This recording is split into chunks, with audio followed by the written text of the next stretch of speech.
Now, tonight it is an absolute privilege to be joined by Lesley. Lesley Pyne is the author of the book Finding Joy Beyond Childlessness. And she's also, thank you, Lesley. Sorry. She's also a long-time friend of More to Life and a long-time advocate of More to Life. So, Lesley, welcome tonight. Thank you. It's an honour to be here. Actually, to be fair, I'm delighted to be with you. I say I've been a member of MTL for 16 years and a trustee, and I can confidently say that I wouldn't be where I am now if I hadn't been a member of MTL. So, I'm really pleased to be here. Thank you. Well, we're really looking forward to hearing what you have to say. And I can tell everybody, I've seen the slides and they're fabulous. They look really professional. Okay, just before we begin, we've got a bit of housekeeping. You haven't come to do housework, but I've got some housekeeping to do. So what I've got to tell you is how you can ask questions tonight.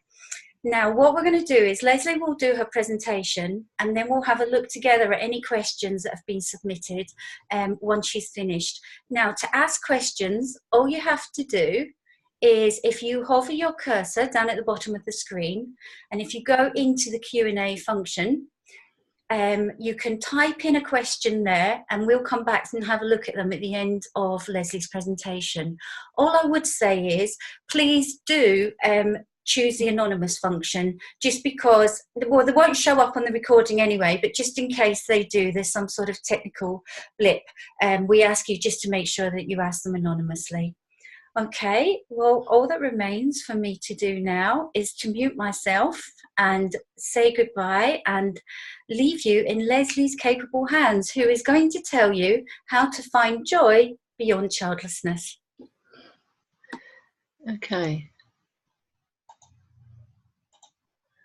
Okay, hopefully we've pressed all the right buttons there. So I'm just going to say this is the first time I've done a webinar like this, and it kind of feels a bit odd talking to an empty screen. So please do ask questions. I'd love to hear from you. I fully appreciate that you don't often see childlessness and joy in the same sentence. So what we're going to do is we're going to approach this gently, and obviously my answer is yes, you can find joy, but we all know it's not as easy as that. There's no magic wand. So this is what my agenda for tonight. First of all, I'm going to tell you my story. So what gives me the credibility to be able to sit here and talk to you about this subject? We're going to talk about how you might be holding yourself back. We're going to talk about that old chestnut grief, and then we'll come on to joy and talk about what it is and how you can find it. So, my story. Well, oh, sorry. One thing I wanted to say before that. I want just a little apology. If you read my blogs, you'll know that I often use tough love, and bottom line is it makes me really, really very sad when I hear childless women say that they'll never be happy or they'll always feel sad. This is what motivates me. And some of the things, if I say them, if they do seem a bit tough, I'm only saying that because I really want you to find your joy like myself and others have. And here I am, having found it. So my story, I'm married to Roger. We started trying, I started trying to get pregnant when I was 35, which we realise now was probably too late. After a few months of nothing happening, we were referred to the hospital, and 6 rounds of unsuccessful rounds of IVF later, we stopped trying when I was 40. And you know what that feels like. We felt like we were the only people in the world who couldn't have children. A few months later, probably about a year later actually, we joined More to Life, which really helped. And yeah, we've met some friends who have become our closest friends from them. At that point, I must just say I didn't realise that I was grieving. 4 years later, my mum died, and then I knew I was grieving, but I did what I'd learnt to do was not to feel. It was to put everything that I didn't want to feel into a box and close the lid. And then a few years later, I trained in NLP, And I felt, yeah, now I'm okay. I've learned some techniques that I can use to help other people, and I've worked them through myself. I'm fine. So I set up my website and started coaching childless women. And then 4 years ago on Thursday, my dad died. And again, I didn't cry. That box, which held everything that I didn't want to feel, was now getting quite full. But I thought, yeah, I'm okay. I can do this. I can, keep going. And that was fine until it wasn't. My grief kept leaking out, and still I carried on. And at the same time as this, sort of running parallel with this, I've been collecting inspirational stories on my website, stories for women who'd, I'd like to say, made it through to the other side and are now living a fulfilling life. I realised there were some common themes in what they've been doing, so things like grieving, letting go, connecting to their body, writing, gratitude, things like that. So I thought, I'll write a book. And so I started writing Finding Joy. And this encouraged me to start digging deeper into each chapter, because I wouldn't ask my readers to do anything that I hadn't already done myself. So I worked through the nuts and bolts of every chapter. Also, at the same time, I started working with a therapist, and I did a lot of yoga. And having worked through that, I am now a completely different person. Maybe not completely different. I feel like I am now eventually the true, authentic Lesley, the Lesley who wears the bracelets and paints her nails blue with glitter, and leopard skin boots, although I'm not wearing those just now. The old Lesley would never have considered any of these things, but the new me is happy to experiment and play with different looks and ideas. And I think the bottom line is I'm finally comfortable in my own skin, and I can confidently say that I have found my joy. Now, maybe you're thinking, that's okay for her. Maybe you're still skeptical, and I can understand that why you might be. So what I'm going to move on to now is teach you a couple of techniques that have helped me along the way. And the first B is about the story that you're telling yourself. And I'll just spend a minute reading that quote, which is from a chap called Viktor Frankl, who was a prisoner in a camp in the Second World War, and he realised that some of the people who were starving were giving away their last piece of bread to people who were starving even more than them, and he realised that as you say, that last thing that you can take from someone is to choose your attitude in any circumstance. And so I'm going to give you a tough love warning here. So the bottom line is that only you have the choice to decide what sort of life you have. And you can decide whether to continue being unhappy and imprisoned by those stories that you'll never be happy and all that sort of stuff. Or you can let them go and do the work so that you start to tell yourself a new and more positive story. You've got the power. Only you've got the power to make that choice. So I'm just going to tell you two stories, and these are some of these things I'm going to talk to you about are extracts from my book, so I might be just looking down a bit. So the first story is let's call her Janet. She stopped trying to have children 5 years ago and describes herself as a victim. She feels stuck and powerless to do anything and depends on others to feel good about herself and about her life. She's often heard blaming others or saying things like, if only I'd done, then my life would be great. She often used phrases such as, I should or I could do, but she never does what she says. She also says that she'll always feel this way and will never be happy. So she feels like she's a passenger in a car. She's not in control of her destination, and she's allowing events and memories to control her. Some of the words that we could use to describe her are pessimist, can't do, victim, and having a negative attitude. And deep down, though, she knows she's taking the easy way out, because telling this story means she doesn't have to take responsibility for her life. Think about it. See, on the other hand, let's call this example Marie.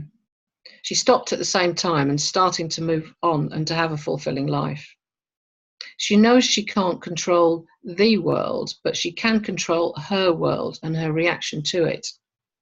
She went through tough times and is now taking responsibility for her story and her life. So she's driving her car where she wants it to go. She knows she did her best to have children. She went through the grieving process and now is starting to feel better. She actively chooses to take responsibility for her results and feelings, and she knows that no one can ever make her do or feel anything. She can be heard saying phrases like, even though this happened, I can choose how I want to feel and how I move forward. Marie's in charge of her mind and what she says, does and feels, and therefore how she reacts to any situation, good or bad.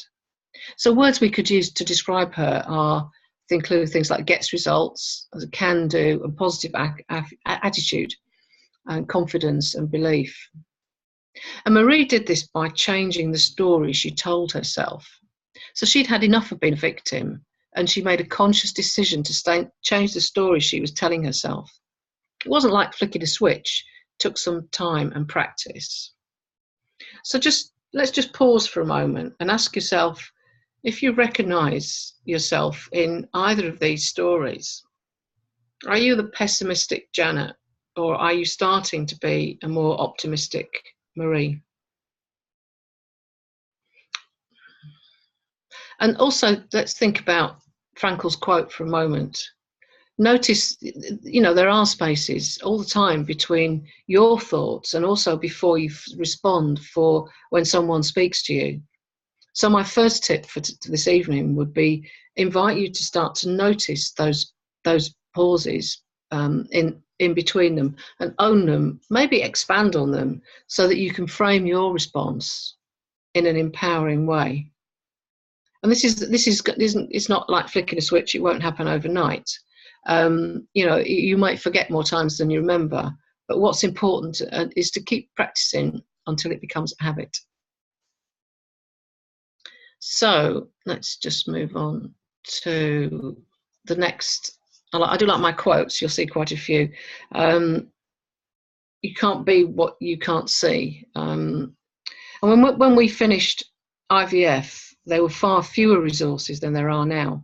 I'm not a big fan of forums. Meeting face to face is what helps me best. And I met some wonderful women through More to Life, and some of them have become my closest friends. However, we were all at a similar stage in our healing journey, so there was no one to look to as a mentor or guide. Sometimes we'd play the Name the Childless Woman game, and we'd come at answers like Helen Mirren or Dolly Parton. But what do we really have in common with them? And then I found Pamela Mahoney-Tigdinos, Lisa Manterfield and Tracy Cleantis. And when I read their books, I found women like me who were open and honest about what they'd been through and were writing about their life after childless. So reading their stories showed me that I wasn't alone, and most importantly, that it is possible to be happy. I believe these words absolutely completely. I've been thinking about writing a book for a while, and then one day on a yoga mat, I had a really strong vision of holding it. I was standing at the time at my party, surrounded by people, and it was just lovely. And at the same time, there was a huge surge of power and strength through my body, coupled with an inner knowing that this is what I'm meant to do. It was like flicking a switch. I saw it immediately and I knew I could do it. And I held on to that dream over the months and that it took to make it a reality. And this was profound for me, and I hope this is the same for you, because by now, maybe your eyes are slightly open to the possibility that you could also find your joy. Before we move on to the next slide, and the subtitle of my book, Finding Joy, is Inspiring Stories to Guide You to Fulfilling Life. because in it, it's not just my story. There's 19 other stories of women who found their joy. They were all at that same broken place, and they've come out the other side. I mean, yes, some of them are names that you will recognise. I mean, we've got Jessica Hepburn, I'll quote her in a minute, but lots of them aren't. They're normal women who are living a normal life, who just happen to be childless. So what I'd just like you to do, to show you now, is a couple of slides with some quotes from some of these women. I'll just give you a couple of minutes to read those through and see what they say about their joy, what their life looks like now.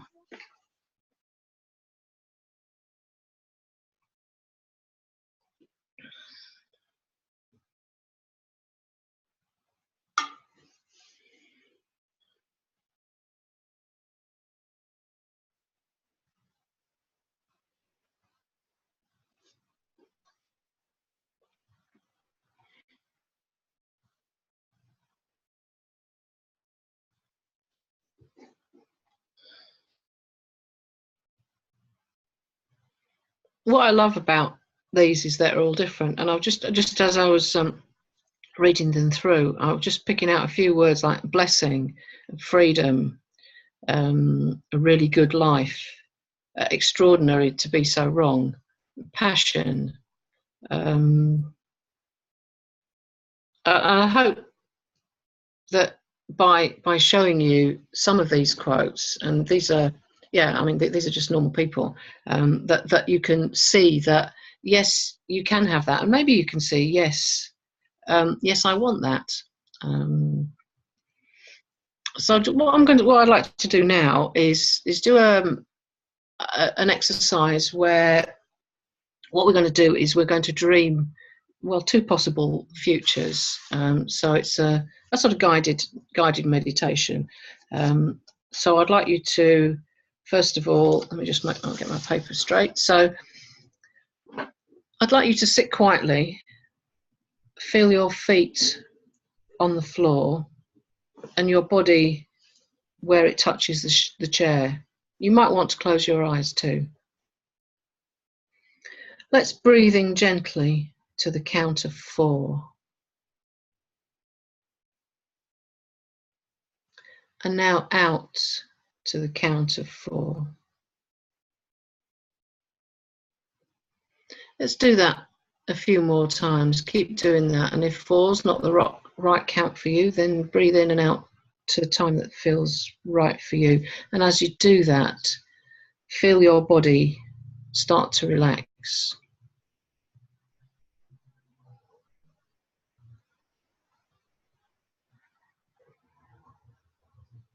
Now imagine you're walking in a wood and you come across the junction of 2 possible paths. One is where your life stayed the same as it is now, and the other is where you did what you needed to live a fulfilling life. So first, let's take the first path, the one where your life stayed the same. Let's walk down there gently. And as you walk down there, imagine yourself moving to maybe a year or 2 years ahead. And you stayed feeling exactly as you are now. Or maybe even perhaps you feel sadder and more alone than now, because you know you had a golden opportunity and you didn't take it. Imagine all of it. Now, what do you see, hear and feel? What are others saying to you, and what are you saying to yourself? Take it all in and notice how heavy it feels in your body.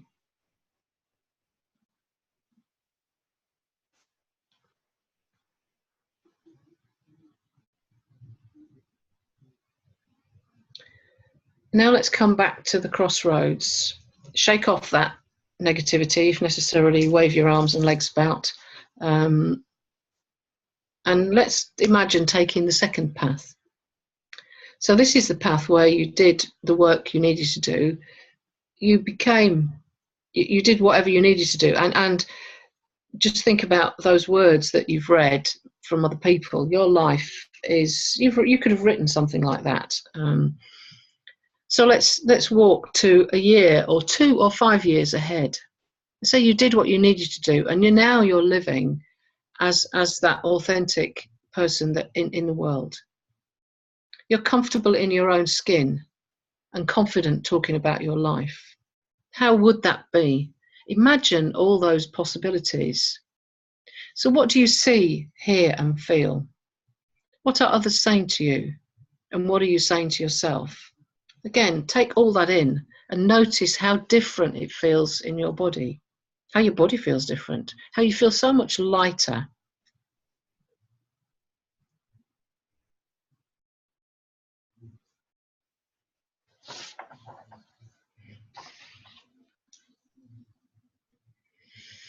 Okay, so let's come back to the crossroads and open your eyes, and let's come back into the room, come back to now, and ask yourself, which life do I want?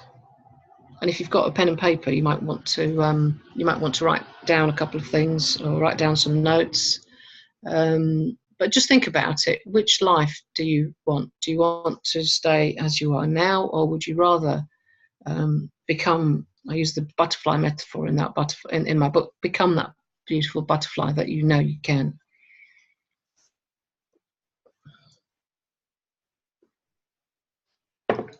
So I was just talking about butterflies, so let's carry on. So let's just think, and I know it's easy to say, I want to have that life, and wanting and having are two completely different things. And I'd love to be able to wave a magic round and ask you to spin round 3 times, and there you go. And we all know that's not the way it works. There's work to be done, and only you can do it. It might not be easy, but it is absolutely, absolutely worth it. So think about the butterfly process. The caterpillar goes into the cocoon, and there's a lot goes on in there. It has to shed the skin of its old life. It's messy, and this life, this work you need to do, will be the same. There might be moments when it is incredibly hard to step forwards. So if you're not 100% committed to it, it would be easy to back out and remain as that caterpillar forever. You can do that, but wouldn't it be sad never to become that authentic, lovely, beautiful butterfly that's inside you? So I guess what I'm saying here is holding tight to what you're aiming for will encourage you to keep moving. Let me just tell you a little story. Actually, several years ago, we rafted through the Grand Canyon, and one morning they got us up at 4, put on our head torches, and we started to climb, because when you're at the bottom of a big canyon on a river, there's only one way, and that's up. And the aim was to get to the top of this 2,200-foot peak before sunrise. And it was hot, dark and dusty. It was one of those climbs when you think you've got to the top, and then there's a bit more, and then there's a bit more, and there's a bit more. And it was incredibly hard. My thighs were screaming, and I was really struggling. And I stopped, and I said to Roger that I'd had enough. And he said, if you don't get to the top, you'll regret it for the rest of your life. And he was right. I knew deep down that I would. And with a monumental effort, I pushed myself to reach the top, and the rest, as they say, is history. And I had a similar moment when I was writing my book.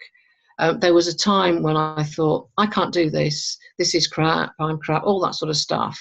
And what kept me going was the dream I had of holding it, and having it also twofold, I guess, of having enough also of being sad.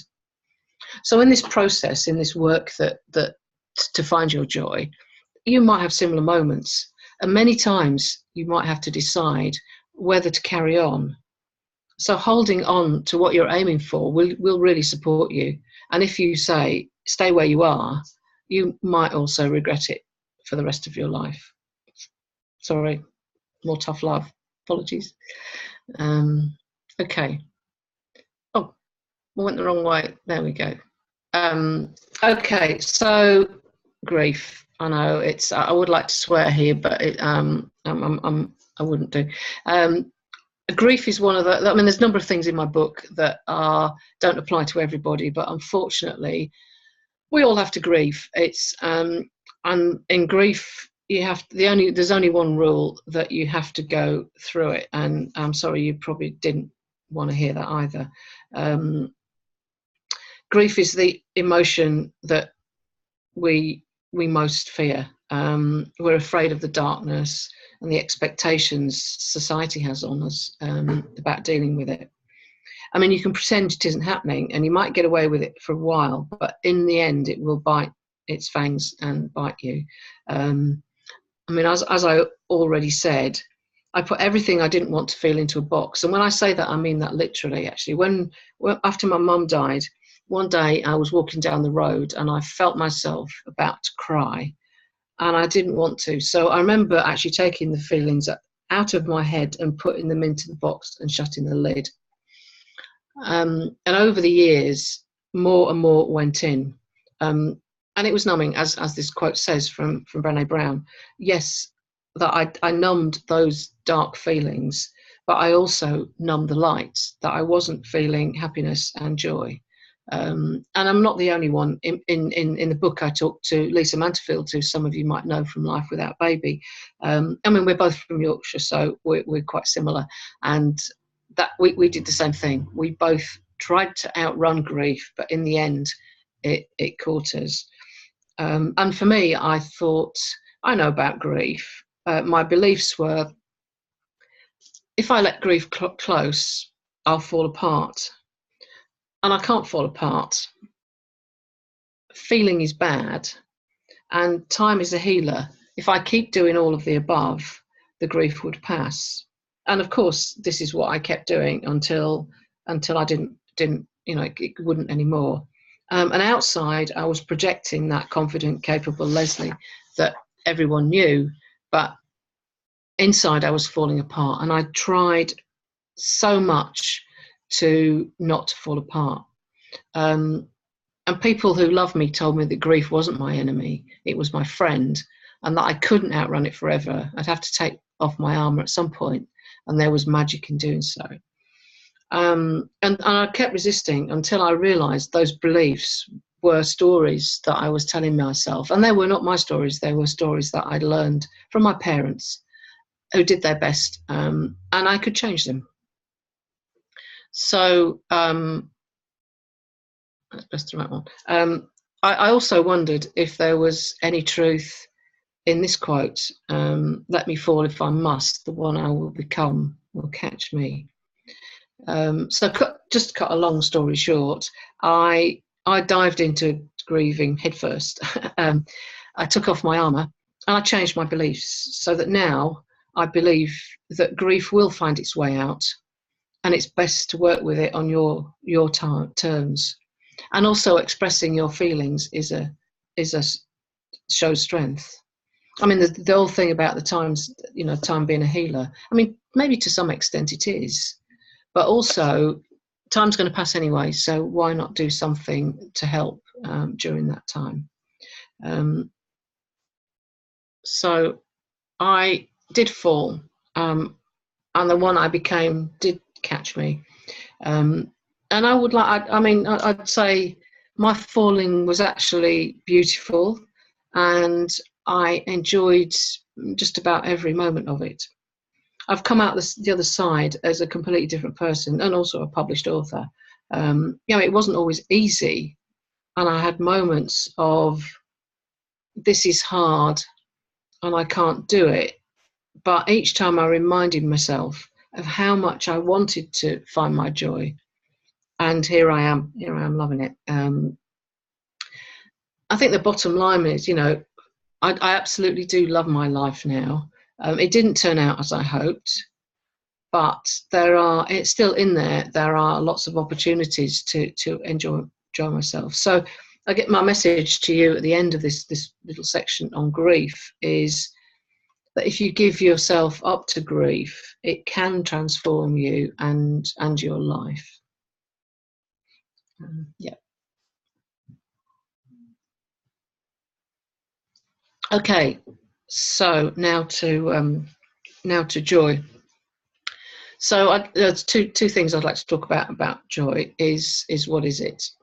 How is it different from happiness? And eventually, now you've come to the end of it, 3 ways to find it. So in finding joy, I write about 6 things I've learned about joy, and here's a couple of them. Firstly, that joy is deeper than happiness, and it's a way of being in the world.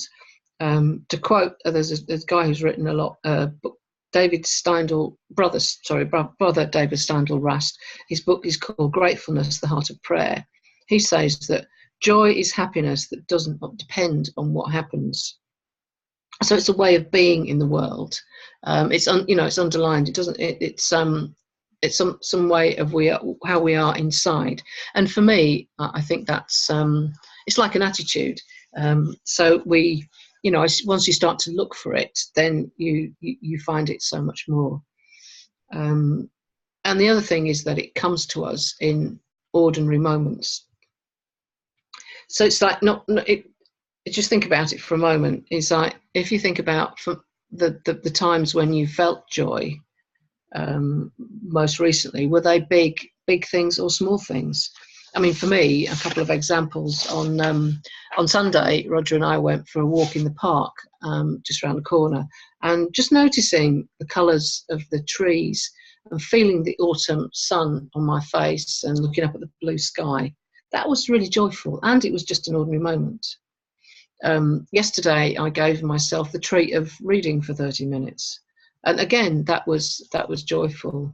And today I spent half an hour on Skype talking to a friend who's thinking about writing a book. So I was able to pass on my knowledge. And that was just extremely joyful, but it wasn't anything extraordinary. It was something, just an ordinary moment as part of my day. So yeah, that's a couple of things. And 3 ways to find it. Well, I mean, bottom line, really, there's only one way, which is to work out what brings you joy and do more of it. And yeah, I know, before you throw your hands up in horror, that's easier for me to write than it is for you to do. So let's perhaps think of this as an opportunity to explore and to discover more about yourself and what you love to do. Like many voyages of discovery, you may have a few false starts along the way, and perhaps your endpoint could be more interesting and joyful than you ever imagined. Again, the number 6 keeps popping up, but there's 6 ways in finding joy, about how to find it. And here are 3. And the first is ask yourself, what am I curious about? And just to read for a moment, and maybe you've heard people say that you should follow your passion or purpose. And that's all very well if you know what they are, but most of us don't. I love Elizabeth Gilbert, and in her book, Big Magic, she advises forgetting passion and instead following curiosity. She explains that passion can be a dangerous impulse, as that it takes everything from you, whereas curiosity only gives. So it asks, is there anything you're interested in? It could be absolutely anything, large or small, and it only has to capture your attention for a moment. This is a clue, and she advises turning your head just 1/4 of an inch and following it. Follow a bit. If it really grabs your attention, that's great. And if it doesn't, let it go. Ask the question again and follow something else. And following different clues may lead you nowhere, or it may lead you to your passion. But as she says, you might spend your whole life following your curiosity and have absolutely nothing to show for it at the end, except one thing. You'll have the satisfaction of knowing that you passed your entire existence in devotion to the noble human virtue of inquisitiveness. And that should be more than enough for anyone to say they lived a rich and splendid life. So that amen to that, I would say. So to slightly change her question, what are you interested in? And this is where I am at the moment, actually. I had scavenger hunt for things that I'm curious about, and I'll just talk about that in a minute after the next one, because it's sort of two of them are tied up together. So the second thing is about do something creative. Being creative is another way to bring more joy into your life, and it also can be a challenge to embrace.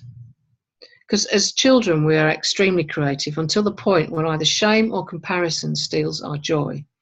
In Daring Greatly, Brené Brown says that 85% of the men and women she interviewed could recall a school incident from their childhood that was so shaming it changed how they thought of themselves as learners.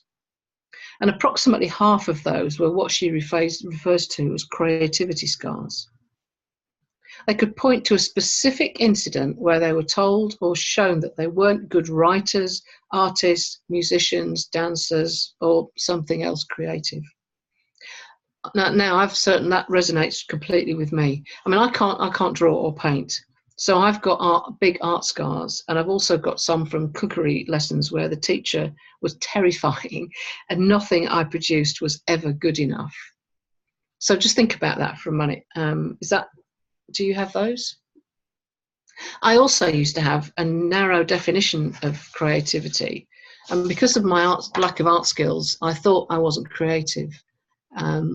And a few years ago, I shared this conclusion with a friend, and she was aghast, and she said, "But you've got a business, you write, you're a great cook, you take fabulous photographs. Okay, maybe you can't draw, but that doesn't mean you're not creative." So reluctantly, I agreed with her, and so began the scavenger hunt for my creativity, and that's brought me more joy than I ever thought possible. So I'm going to ask you another question then. What can you do that might be creative? And the third thing is I guess it's quite obvious, is to look for it. But it's that mindset about joy, in the same way as having people have a gratitude practice. So it's about consciously noticing those ordinary moments and appreciating the joy in them. I've got something, and it's just sort of over there. I can see a board that says it's called Small Pleasures, and it's little things that bring me joy. Some are free, some are small costs, some are a yoga class, they can be a hug, spending time with a friend, there's writing. There's just one thing I really love, just to pause and look up at the sky. So, just think about things like that. And and just to talk about a bit more about that curiosity and creativity. I mean, I used to love to sew, and I used to love to sew with my mum, and I've recently started doing that. If you go a couple of slides back, there was some little felt lavender bags that I've been doing, and they're not perfect, but they're all created with love, and most of my friends, most people I know have got at least one now, and I just love to make them. I mean, they are creative, and I'm curious to see if I can still do it, and to expand my skills. So it's absolutely, it's really good, really great fun. So just to ask those questions again is, what are you curious about, and also what could you do which is creative? And okay, so just finally, we've been through quite a lot actually. I probably went a bit quickly, so I apologise if I did. But you can always listen again and pause it if you like to. So I've talked about, I told you my story, how I put everything I didn't want to feel in a box until it wouldn't stay there any longer. So I did my grief work and emerged a different person. We talked about how you might be holding yourself back, particularly with the story that you're telling yourself. And I talked about you can't be what you can't see, and I showed you examples of other childless women who found their joy. Then we did a meditation to dream two possible futures, and so that you've got a perception of what could happen if you stay as you are now, and the possibilities that could be available to you if you do the work. Then we talked about grief and how, if my journey through grief was beautiful, my falling, and I've come outside different, and you could do that too. And then we talked about what joy is and three ways to find it. So I just invite you to think about this question. What's one thing you've learned, or what's one thing that you'll do differently? Maybe you'd like to drop that line to Heather, or drop me a line. I'm going to take questions in a second, and I'm just going to do a small sales pitch for my book, because, as I've said, it's not just me that's saying you can find your joy. There's 19 other women in there. Jodie Day, you probably know, Jessica, and lots of people who are my friends or other women just living a normal life, and but childless. And the book also contains exercises, so if you follow them, it'll help you through. And I do have a blog. I send out a newsletter every couple of weeks. So there you go. Thank you for listening, and I'm going to stop the screen share any second and invite Heather back with hopefully some questions. Thank you. Hello, Lesley. Thank you very much for that. That was very, very interesting. And what I loved about it was the fact that you gave us very practical but yet simple steps that we can take just to start to think differently. I've got a couple of questions that I've written. While we talk about those, I would invite anybody else, if you've got any, to type them into the Q&A function at the bottom of your screen. But the first question that I've got for you, and I know that everyone's experience is different. You talked about your grief through childlessness. Yeah. Then, unfortunately, your mother died. Mm-hmm. Then your father. How long would you say it took you to be able to face and take some of these steps that you took from the time that your father died, when you felt that the grief really surfaced again? It was a couple of years, actually, and that was because I was fighting against it. I think, and it's actually 16 years since we stopped trying for children, and it's only now that I can say that yes, but that's me. That's because as I said, I resisted this kicking and screaming, and I think. But then on the other hand, for me, everything's happened perfectly in the right way, because I was ready to grieve when I did. So and yeah, I think we all know when we are ready. I would say that. Okay. The other thing that I really loved about it was when you talked about being curious about things, and you talked about your scavenger hunt. Yeah, yeah. But you said, which I thought was really, really interesting, don't worry if you have a few false starts. Yeah, yeah, exactly. I think that's that thing, isn't it? I'm just trying to think. I'm sure I've had a false start, actually. But, just learn something, just follow it. And if you do have, if you found out you're not really that interested in it, it doesn't matter, does it really? You've just, you've learned something along the way. So go back and try something else. Yeah, every go for it. Try new things. Yeah, every experience can be worthwhile, can't it? Exactly, and we always learn something from it, don't we? So yeah. Lovely. Okay, there's a couple of other questions I'm just going to have a look at here. Okay, I'm going to put my glasses on for this. I'm at the very beginning of this journey. I'm terribly sensitive, crying at the drop of a hat. Everything I do and everywhere I go reminds me of my childlessness. What can I do in these very early stages to cope better?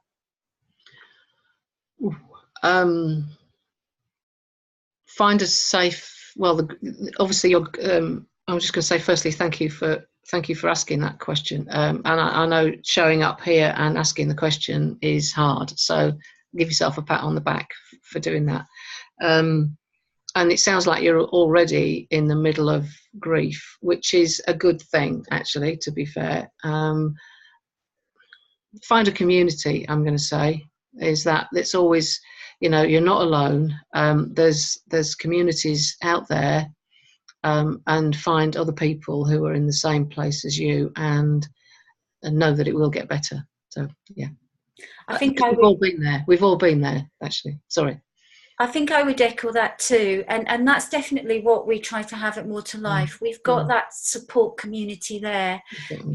Go and join the peer community online that we have on our website.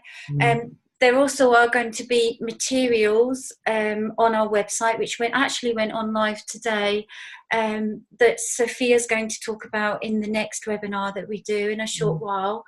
But I think it is about finding your community. We can also match you up with a volunteer. If you contact us, we can match you up with a volunteer, and you can speak to them on the end of the phone. And all of our volunteers, well, most of our volunteers have experiences like Lesley of childlessness, so they understand what you're going through, and that they make you feel normal again, because so often in society you don't, do you, Lesley? Exactly. And I'd just say the thing for me about More to Life was both myself and Roger joined, and we've met. There's a little core group of actually about 12 or 15 of us as couples. So, and men and women grieve differently. And for me, it was really important that he was involved in all of that, because I didn't want to do it separately. So find a community would be the perfect. And we're really trying to get those meetups going again. So, I mean, we've got quite a few. We've got some in London at the moment, in Kent, in Lancashire. We're trying to get one going in Glasgow. So I don't know where you are, but you can always email me, and all the details are on our website. Email me, and we'll find out if there's a meetup near you. Which if you're ready to do that, then it would be with people who really understand where you're coming from. Okay. I've recently started a degree, as I thought it would give me a new focus, but 4 weeks into it and I feel I want to quit already. Is it a false start, or should I persevere? Well, I had to answer that question, I think. I don't know. I don't think I can really answer that. Only you know. And it seems a bit early to quit, I would say, probably. But I don't know. Too broad a question, I think. But yeah. Okay. There's another question from, well, I won't say who it's from because we're trying to be anonymous, but this person wanted to say how inspiring you are, Lesley. I would ditto that. And how wonderful this book is.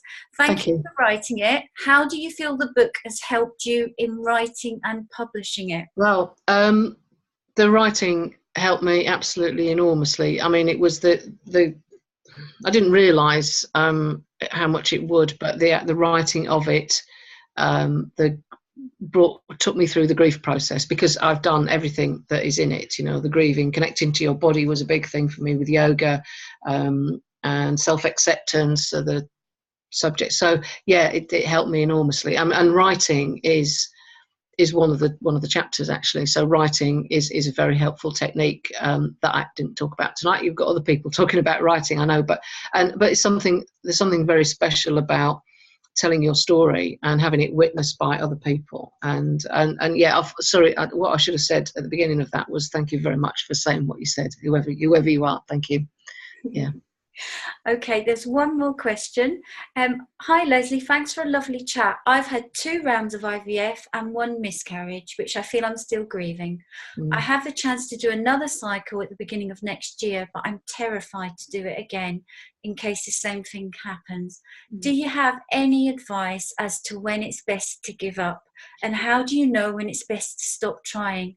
Sorry, I can't get the bit to work. It's all right, I didn't say your name anyway. So. No, that's okay.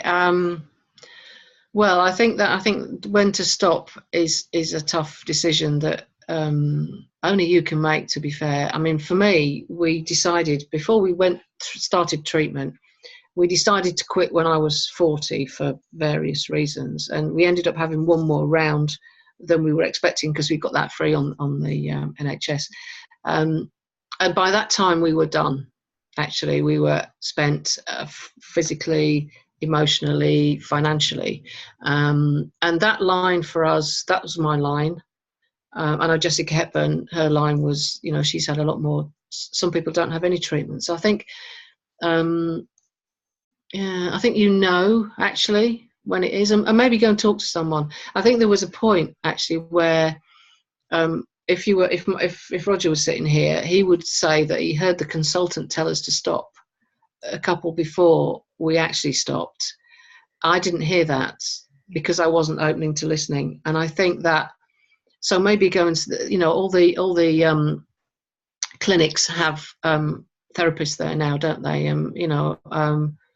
Talk to somebody independent, I think, who has got no vested interest in your outcome. I think only you know. Yeah. And there is Beaker, isn't there? Which of course, yes. Infertility Counselling Association. You can find details about them on our website as well if you wanted somebody externally to talk to.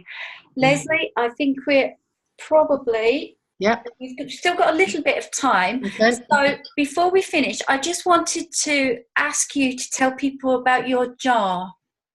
My jar that I've moved. It's over there now. I can't wave it in front of you. Okay. What does it say? I've forgotten what it says now. My achievements, and I'll nearly have to go and get it now. Things that I've achieved, actually. I wish I could see it. You see, you threw me out there. I wasn't expecting that. Sorry about that. Do you know, it came to me because we talked about it before, and I'll tell people about that in a minute, but it came to me while you were talking. I'm going to remind her about a jar. Yeah, and it's that the things that we forget what we've done on a daily basis, don't we? And little achievements can help us. You forget, help us to see how far we're moving forward. So I encourage people to successes and achievements. That's what it says on it. So anything that, even anything small, maybe at the end of every day or once a week, put some little note in there, and then at the end of the year, pick it out, or at the end of when you're feeling a bit sad, open it out and just see what you've achieved. You can do that with being grateful as well. So so it's a tiny practical step that can make a huge difference to how you feel. Exactly. Yes. Lovely.